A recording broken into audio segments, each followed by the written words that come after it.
On vient de chanter par la grâce de Dieu, puis encore une fois, on est dans Jonas encore ce matin, Jonas 3.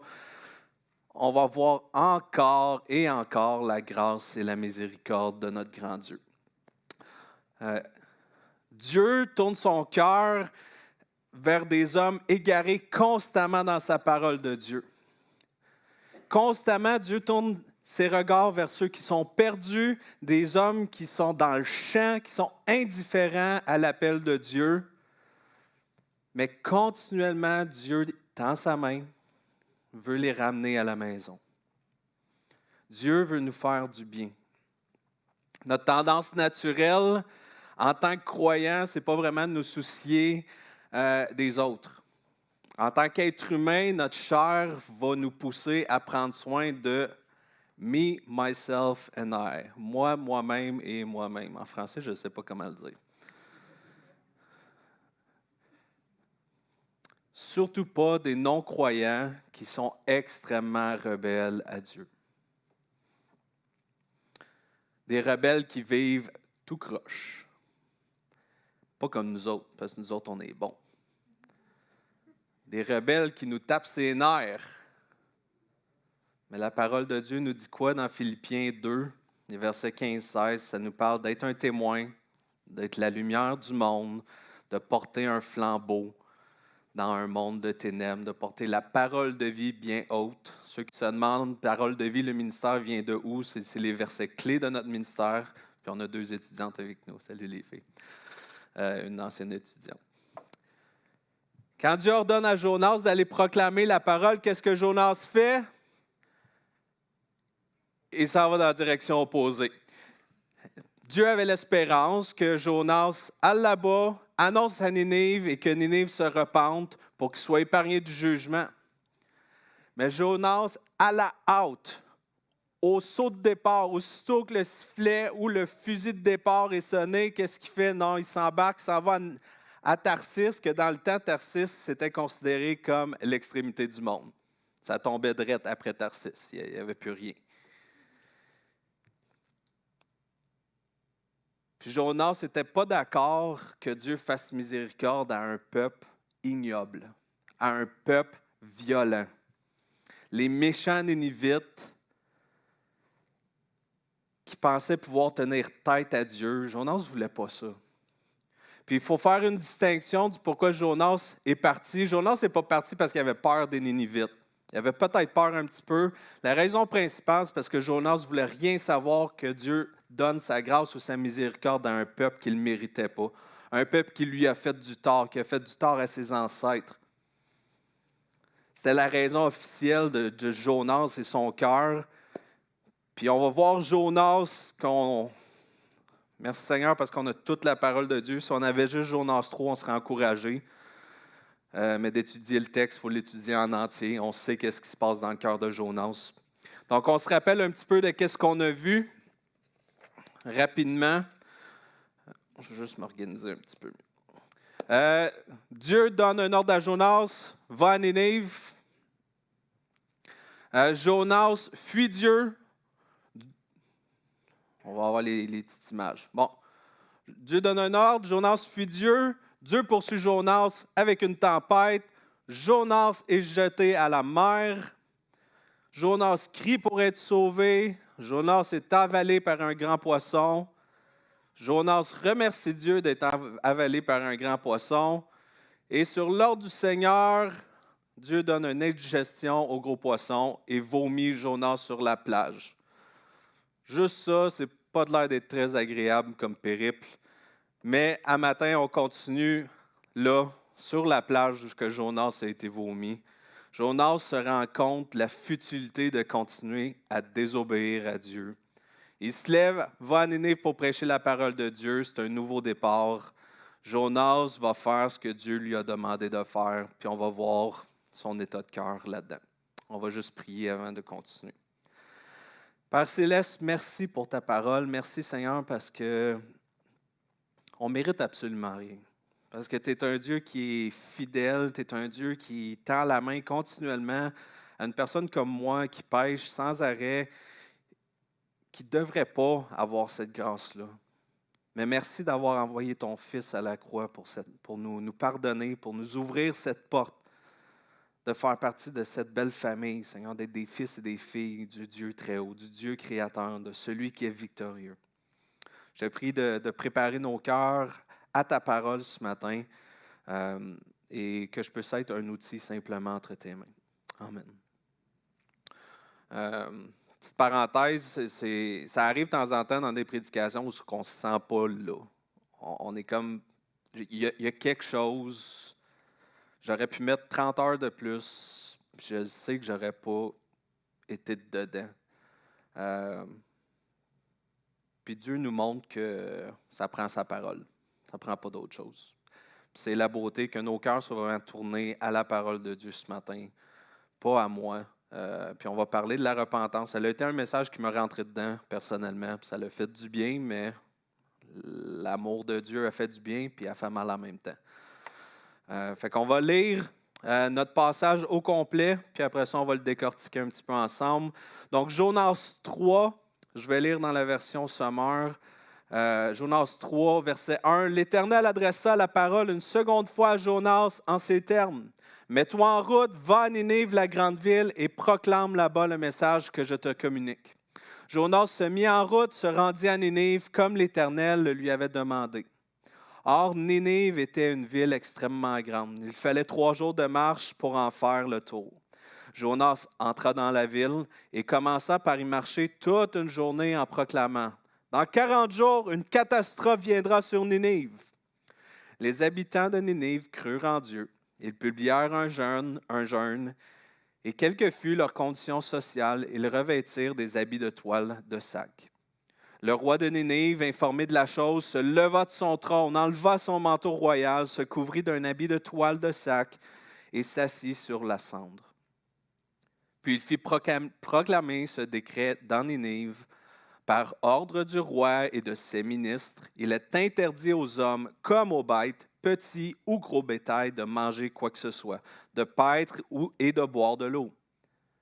Hommes et bêtes doivent se couvrir de toile de sac et crier à Dieu de toute leur force, que chacun abandonne sa mauvaise conduite et les actes de violence qu'il commet. Qui sait, peut-être Dieu se ravisera-t-il et décidera-t-il de changer de ligne de conduite en abandonnant son ardente colère, de sorte que nous ne périssions pas. Lorsque Dieu constata comment les Ninivites réagissaient et abandonnaient leur mauvaise conduite, il renonça à faire venir sur eux le malheur dont il les avait menacés. Il s'en abstint. Donc, on voit dans les premiers versets, Jonas 1 à 3, que Dieu pardonne Jonas de lui avoir désobéi et donne à Jonas une deuxième chance. Et on va vous montrer, prochaine slide, ça va être Jonas 1.1. L'Éternel adressa la parole à Jonas. Verset 3.1, l'Éternel adressa pour une seconde fois la parole à Jonas. C'est le même verset. Là Dieu, on fait reset, mais il y a un petit changement. Et c'est une deuxième fois à Jonas, cette chance-là, le pardon que Dieu lui accorde. Au verset 3, ça nous dit, comme l'Éternel lui avait demandé, or Nénive était une... c'est-tu là? Au verset 2, et proclame là-bas le message que je te communique. Donc, Jonas va parler de la part de Dieu. Ça va être le message et la parole de Dieu que Jonas va annoncer.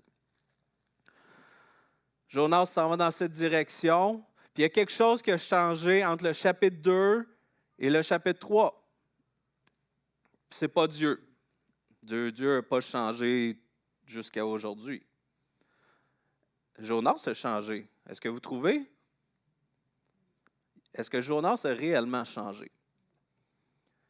Si on prend le temps là, de connaître Jonas un petit peu, malheureusement, on peut dire que Jonas n'a pas vraiment changé. Qu'est-ce qui a changé? On va voir que c'est un récit de repentance. Puis on va voir une repentance de Ninive réelle.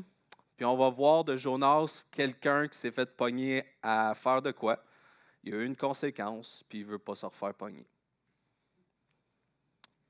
Comme dans les enfants, puis dans les adultes, ça arrive. Quand Dieu demande à Jonas pour la deuxième fois d'aller à Ninive, Jonas se lève, s'y rend, pas qu'il ait vraiment compris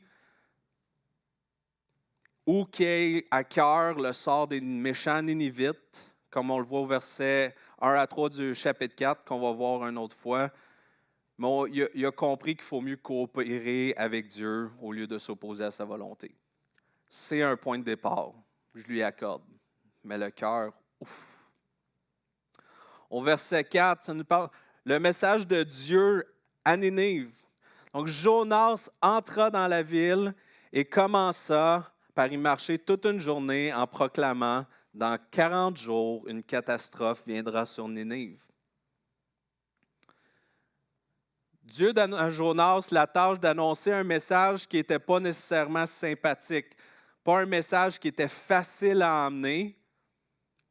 Ce n'était pas pour lui attirer la sympathie des Ninivites en disant ça.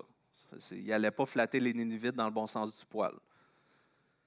Encore 40 jours, Ninive va être détruite. Dans les 40 jours, laisse suffisamment de temps aux Ninivites pour se repentir et implorer la miséricorde de Dieu.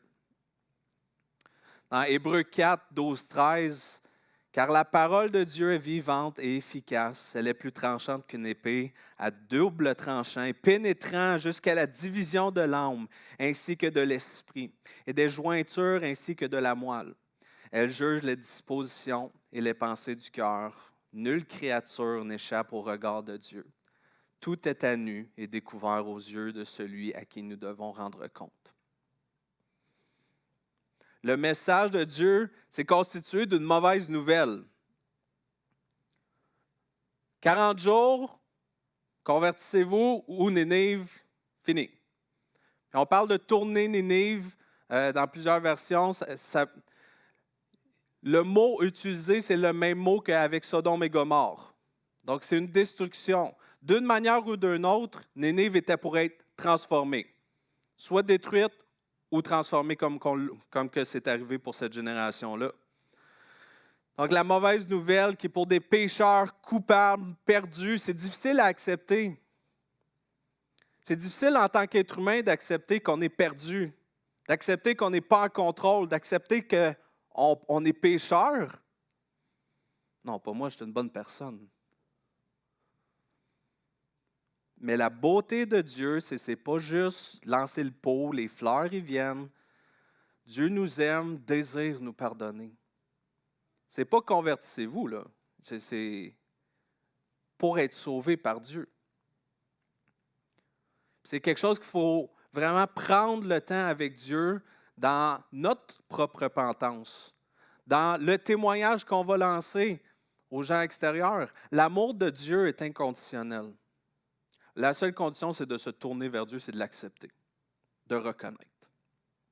Mais à part de ça, il n'y a rien d'autre dans la parole de Dieu qui me prouve que ça prend d'autres choses. Et vraiment, on voit, une des belles choses qu'on voit, c'est Jonas entra dans la ville, commença par y marcher toute une journée, 40 jours. Vous avez 40 jours. Prochain verset. Les habitants de Ninive crurent en Dieu. Ce n'est pas écrit qu'il a marché les 3 jours. Ça devait être arrivé assez rapidement. Le peuple de Ninive, au verset 5, les gens ont entendu Jonas, ont cru en Dieu. Ils ont entendu le message de Jonas, de Dieu au travers de Jonas, devrais-je dire. Mais leur foi était dans la source du message. Les Ninivites ont répondu sur la base de croire en Dieu. Ça touche tout le monde. Du plus grand jusqu'au plus petit d'entre eux. Peu importe la condition sociale. Le simple message, petit, même réticent à déclencher une réponse massive dans la grande ville de Ninive. Et Ninive, on parle de 120 000. La ville, c'est à peu près 120 000 personnes. Ce n'est pas si grand que ça. Pourquoi que c'est une grande ville? Bien, pour un Israélite, des métropoles, ça n'existait pas. C'était des petits villages qui est une métropole. C'était une grande ville. Il y a tout qui se passait là-bas. Donc, les habitants de Ninive crurent en Dieu, publièrent un jeûne, et quelle que fût leur condition sociale, ils revêtirent des habits de toile de sac. Donc, Avant même de parcourir la ville, les habitants de Nénive ont fait quoi? Premièrement, ils prennent le jugement de Dieu très au sérieux. Donc on le voit, on crut en Dieu. Ils s'humilient aussitôt devant Dieu. Le jeûne, on va le voir après. Et troisièmement, les gens les plus influents de la ville d'abord et les autres, des plus grands aux petits, peu importe la condition sociale, le message, il s'est rendu au cœur de chaque personne. Au verset 6, le roi de Nénive, informé de la chose, se leva de son trône, enleva son manteau royal, se couvrit d'un habit de toile de sac et s'assit sur de la cendre. Le message de Dieu à travers son prophète a déclenché une réponse massive, un feu de paille. D'une manière ou d'une autre, la nouvelle est parvenue jusqu'au roi dans une ville où les médias sociaux n'existaient pas. C'est du bouche à oreille. Il y a quelque chose qui se passe dans la ville. La réaction en chaîne que le message de Dieu par Jonas a déclenché. En entendant le message, le roi s'est levé de son trône, retiré ses robes. Qu'est-ce que ça signifie pour un roi de retirer ses robes? Les rois du gouvernement ils ont le droit de porter ça. Les rois gouvernent en vertu du droit divin. Le roi est établi. Il est au-dessus de ces choses-là. Donc, pour que le roi descende de son trône, premièrement, le roi est descendu de son trône. On peut voir l'exemple de Christ qui est descendu de son trône comme serviteur. C'est symbolique pour un roi d'abandonner son poste. Descendre de son trône revient à admettre qu'il n'est pas roi ou qu'il n'est pas digne. Le roi est en deuil. Pourquoi le roi est en deuil? La cendre signifie le deuil. De s'asseoir dans de la cendre signifie qu'il est mort, signifie que cet homme est mort, puis ça en dit long sur l'étendue du chagrin que le peuple de Ninive portait sur son cœur. D'enlever ses robes royales, de se couvrir de l'affaire la plus simple qui existait. On commence à voir tranquillement la différence entre le changement de cœur de Jonas et le changement de cœur du peuple ninivite. Au verset, on va lire le verset 7. Puis il fit proclamer ce décret dans Ninive. Donc le roi est convaincu qu'il y a quelque chose à faire. Et le roi décrète par ordre du roi et de ses ministres, il est interdit aux hommes comme aux bêtes, petits ou gros bétail, de manger quoi que ce soit, de paître et de boire de l'eau. Le jeûne des Ninivites ressemble beaucoup à celui de Moïse dans Deutéronome. Dans Deutéronome 9, au verset 18 et 19, vous l'avez en avant. Puis je me prosternai devant l'Éternel comme auparavant pendant 40 jours et 40 nuits. Je ne mangeais pas de pain et ne buvais pas d'eau à cause de tout le péché que vous avez commis, en faisant ce qui est mal aux yeux de l'Éternel pour l'irriter. Car j'étais effrayé par la colère et le vif mécontentement que le Seigneur éprouvait à votre égard, de sorte qu'il était prêt à vous détruire. Donc le roi ordonne un jeûne. On dépend de Dieu partout. Pas de linge, pas de conditions sociales, il n'y a pas de pauvres, il n'y a pas de riches, il n'y a pas de plus intelligents, il n'y a pas de plus niaiseux. On est tous égaux.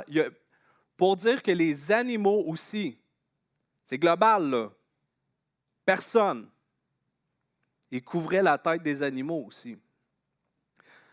La repentance commence par quoi? Par se tourner vers la parole de Dieu, afin de comprendre les voies de l'Éternel. Voir la vérité de Dieu expose notre péché. Cette fameuse image que la Bible est un miroir, ça en est un. Ça montre les vraies choses. Un vrai miroir, pas les miroirs de carnaval où c'est difforme. Ça expose notre échec ou qu'est-ce qu'on perçoit comme notre échec. Voir la vérité de Dieu nous avertit de la colère à venir de Dieu. Parce que oui, notre Dieu il est bon, mais notre Dieu est un juste juge aussi. Il y a des conséquences à nos actions. Les Ninivites ont cru que Dieu avait le droit de les punir sévèrement pour leurs mauvaises manières et leurs mains violentes. Est-ce que les Ninivites ont pris ça à la légère? Aucunement. On le voit dans le texte, puis on va voir au verset 7, 8, 9. On va voir qu'est-ce qu'ils ont fait. La première chose, ils ont jeûné, dans le verset 7. Au verset 8, on voit qu'ils se couvrent de toile de sac. Ça, c'est le décret du roi en plus. Donc, ils s'humilient devant Dieu. Ils implorent avec force la miséricorde de l'Éternel. Donc, hommes et bêtes doivent se couvrir de toile de sac et crier à Dieu de toute leur force. Mettez tout ça à table. Il n'y en a plus de chance. Criez à l'Éternel de renoncer à leur mauvaise voie et leur acte de violence. Que chacun abandonne sa mauvaise conduite et les actes de violence qu'il commet. Non seulement renoncer, mais de reconnaître qu'ils sont coupables devant Dieu. Et au verset 9, qui sait? Peut-être Dieu se ravisera-t-il et décidera-t-il de changer de ligne de conduite en abandonnant son ardente colère, de sorte que nous ne périrons pas. Quand tu es désespéré, tu essaies de négocier avec Dieu. Je ne pense pas qu'il y a de désespoir plus grand que ça. Et Dieu est à l'écoute. Ça, c'est la grandeur de notre Dieu. D'espérer que Dieu leur fera miséricorde. Le roi ne se contente pas seulement de se lamenter. Dire, ah oui, pauvre nous, ou peuple, mettez-vous à genoux. Non. Il met en œuvre une politique nationale parce qu'il a compris l'urgence. Il la met sous forme de loi, la publie dans toute la ville. Ils ont pris des étapes concrètes, physiques, tangibles. Ce n'est pas juste du surnaturel qu'ils ont fait. Son ordre concerne également tous les êtres vivants, les hommes, les bêtes, les troupeaux. C'est complet. C'est all-in. Chaque être vivant du pays a été souillé par le péché. C'est ça l'étendue du péché.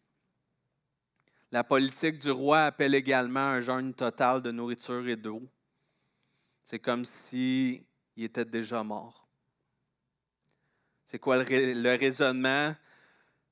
Bien, une partie de la loi du roi, c'est essentiellement un pari dans l'espoir que Dieu change de direction, que Dieu s'apaise. Qu'est-ce qu'on peut apprendre ici sur la repentance? Du peuple de Ninive, on voit que la repentance est motivée par la foi. Ils ont cru en Dieu et ont été convaincus. Le roi, même chose, mais le roi a réagi. Le roi a mis des choses en place.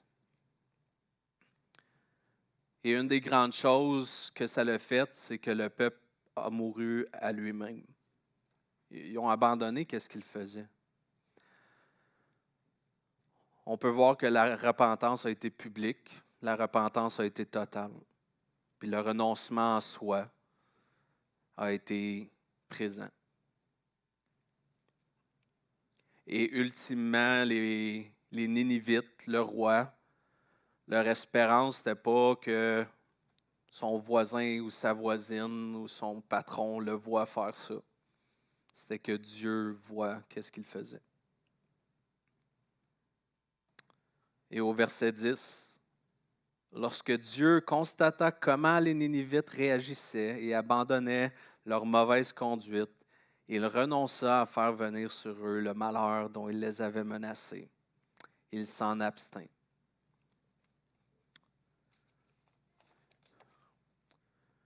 Il y a une question qui se pose dans l'étude de ce verset-là. Est-ce que Dieu a changé? Dieu a été fidèle à ce qu'il a dit à propos de Ninive. Dans Jérémie 18, je vous le lis rapidement. « Si je déclare à quelque moment que ce soit au sujet d'une nation ou d'un royaume que je vais l'arracher, l'abattre et le détruire, et si cette nation au sujet de laquelle j'ai parlé revient de son mal, je cesserai le malheur que je voulais lui faire subir. Et si à quelque moment que ce soit, je déclare à propos d'une nation ou d'un royaume que je vais la construire et la planter, et si elle fait le mal à mes yeux, n'écoutant pas ma voix, alors je me relâche du bien que j'avais l'intention de lui faire. » Dieu parle au travers de Jérémie. Dieu parle à Jérémie exactement de ce qui se passe ici. Et il faut comprendre aussi que cette génération de Ninivites a été épargnée et sauvée. La prochaine génération, au début de Nahum, moins. Ça n'a pas très bien fini pour Ninive. Donc Dieu a accompli ce qu'il était pour faire.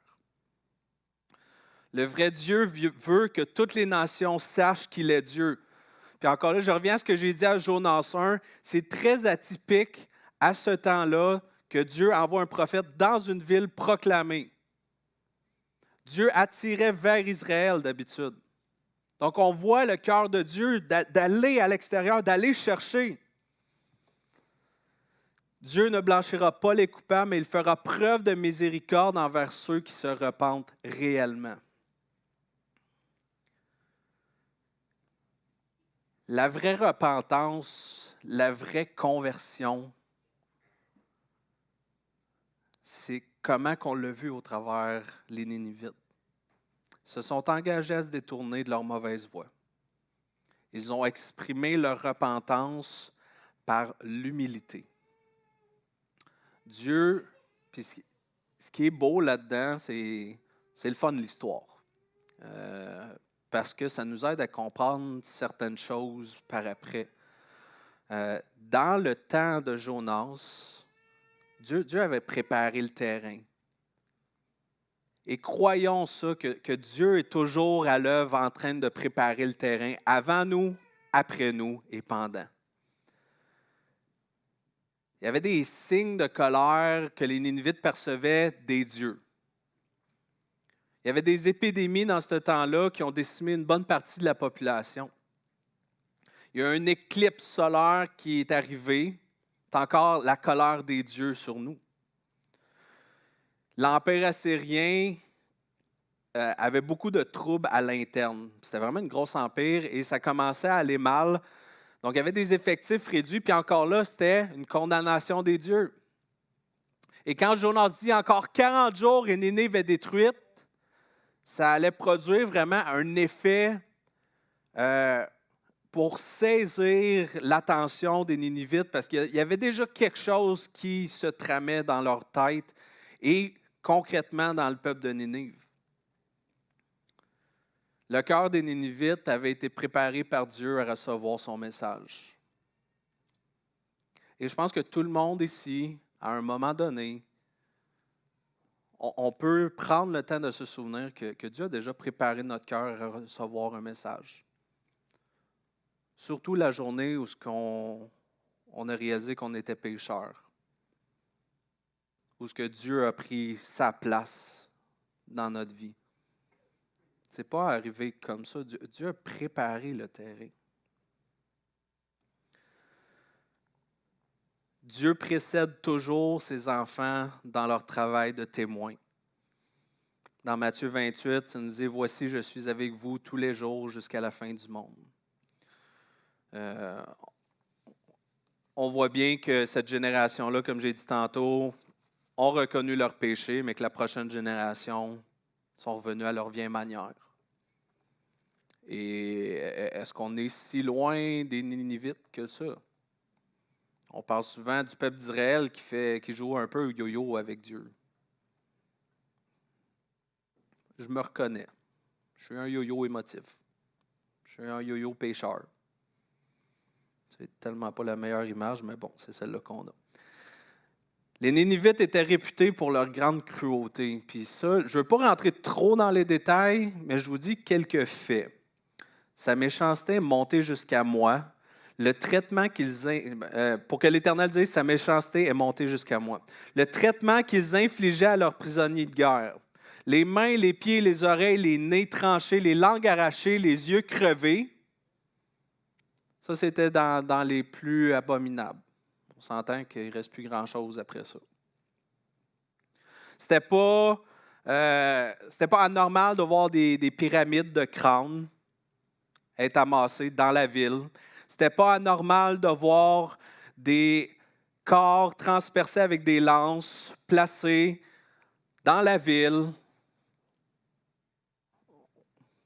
Je ne pense pas que j'ai besoin d'aller plus loin. On voit la violence, on voit la méchanceté. On voit où se trouvait leur cœur.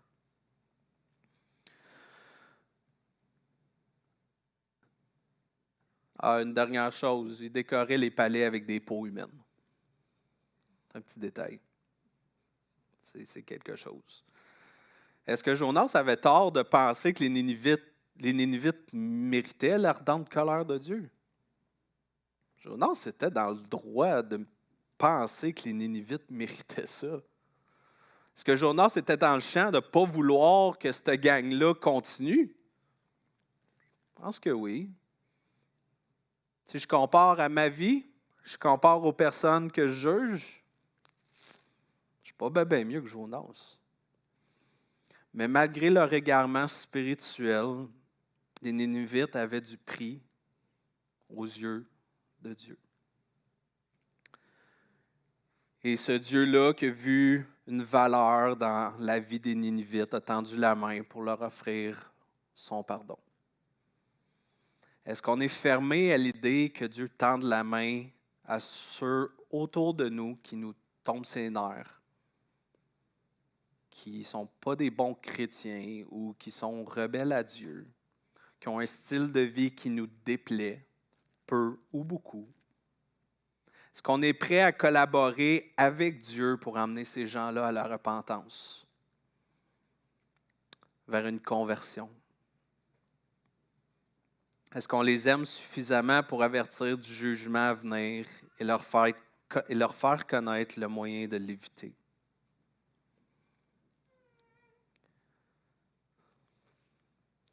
Ça revient à la grande commission. Ce qu'on peut voir de ce récit-là, Jonas, c'est secondaire. Chose qu'on peut voir, c'est dans Matthieu 12, c'est là que Jésus utilise l'histoire de Jonas avec les pharisiens. C'est là que l'histoire devient vraiment concrète. Puis il dit aux pharisiens, vous ne croyez pas, vous avez besoin de plus de signes. Nénive, eux autres, il n'y avait pas autant de stock que vous. Là, on s'entend qu'il y a beaucoup de temps qui s'est passé entre Jésus qui parle de Nénive et l'histoire de Jonas et Nénive. Vous avez plus de matériel, plus de stock, puis vous n'êtes pas capable de faire ce qu'ils ont fait avec moins. OK? Nénive, Jonas, Jésus pharisien, nous aujourd'hui, on en a de l'information. On en a du stock, on en a des preuves de Dieu. Est-ce qu'on va être comme Nénive? Est-ce qu'on va être repentant? Je vais conclure en posant quelques questions. Est-ce qu'on est à l'écoute de la parole de Dieu? Est-ce qu'on est constamment à l'écoute de la parole de Dieu? Est-ce qu'on se laisse guider par Dieu? Est-ce qu'on laisse à Dieu la place et le droit dans nos vies de nous convaincre de nos péchés? C'est correct, je n'ai pas besoin. J'ai essayé mes péchés, je n'ai pas besoin que quelqu'un vienne me le dire. J.D. Greear, qui est un auteur américain, dit « Les chrétiens sont connus ou reconnus par une attitude ou une position de repentance et de foi continuelle. » est-ce qu'on est reconnu pour ça? Est-ce qu'on a une attitude de repentance envers Dieu? Je ne veux pas péter la bulle de personne ce matin, mais la perfection face à Dieu, désolé, ce sera au ciel. Il n'y en a pas. Est-ce qu'on a une attitude de repentance et de foi? Est-ce qu'on est repentant devant Dieu de la même manière que Nénive l'était? Est-ce qu'on réalise pleinement? Est-ce qu'on met de côté?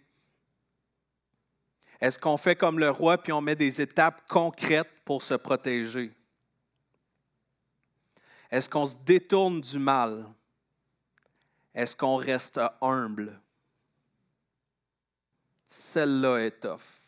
Rester humble en tant qu'être humain, wouh!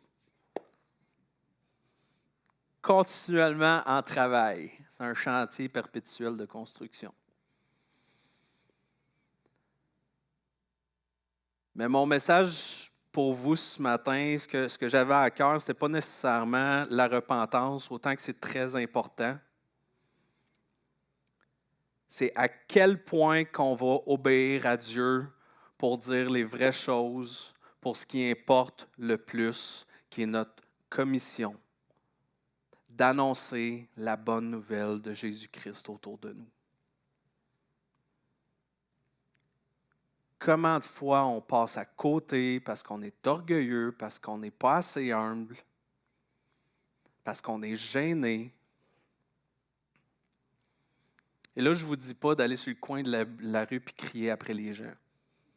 Si Dieu vous appelle vers ça, consultez quelqu'un, ça se peut. On va l'organiser. Soyez sensibles à l'Esprit de Dieu. Et ma prière, c'est qu'on ait un sentiment d'urgence de partager cette bonne nouvelle-là qui, pour moi, est arrivée dans ma vie. C'est la plus grande des nouvelles. Puis la plus grande des nouvelles, qu'est-ce que je fais? Je la garde pour moi. C'est le pourquoi on est ici. La compassion de Dieu devrait nous ramener directement à la grande commission de Dieu. Continuellement, sa compassion devrait nous rappeler la grande commission. Puis je vais vous encourager, il y en a peut-être que je vais attrister qui ne savent pas la nouvelle, mais on tombe en zone rouge demain.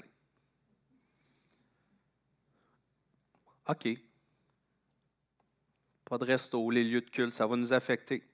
Je n'ai pas les détails, mais ça va affecter les lieux de culte. Est-ce qu'on va avoir de la compassion pour les gens autour de nous? Comme Dieu a eu compassion des 120 000 Nénivites et plus. Premièrement, il faut avoir compassion de leurs âmes. En ayant compassion de leurs émotions aussi. Parce qu'il y en a qui vont vivre des moments difficiles, même dans l'assemblée. C'est difficile. Alors, je parlais du yo-yo tantôt, mais le COVID, c'est un yo-yo émotionnel. Là. Jaune, rouge, arc-en-ciel, on se promène beaucoup. Est-ce qu'on va avoir de la compassion pour les âmes? Voyons l'âme dans les gens, soyez là pour eux, parlez avec eux, bâtissez les relations et surtout démontrez l'amour que Christ vous a démontré à la croix. Qu'on puisse voir des Ninives. Qu'on puisse voir beaucoup de personnes se convertir. Pourquoi? Parce qu'on simplement, on obéit et Dieu est à l'œuvre. Prions. Père Céleste, merci pour ta parole qui est tranchante, ta parole qui convainc. Et on te remercie pour ton Saint-Esprit qui est là pour nous convaincre et nous aider, nous éclairer. Père Céleste, merci parce que dans ta parole, tu nous montres ta grande compassion, ta grande miséricorde. Malgré qu'on est indigne, Seigneur, tu nous as rendus dignes de partager cette bonne nouvelle et que cette semaine, on puisse prier pour les âmes perdues. qu'on puisse prier concrètement pour nos connaissances qui ne connaissent pas la vérité, que tu puisses ouvrir des portes, qu'on puisse appeler les gens, juste savoir comment ils vont. Père Céleste, on s'attend à de grandes choses de ta part et on veut se rendre disponible et que ce soit une attitude perpétuelle en nous d'être repentant et de vivre par la foi. C'est en ton nom qu'on te remercie parce que tu demeures fidèle jusqu'à la fin. Tu n'as pas changé. Tu es encore au contrôle.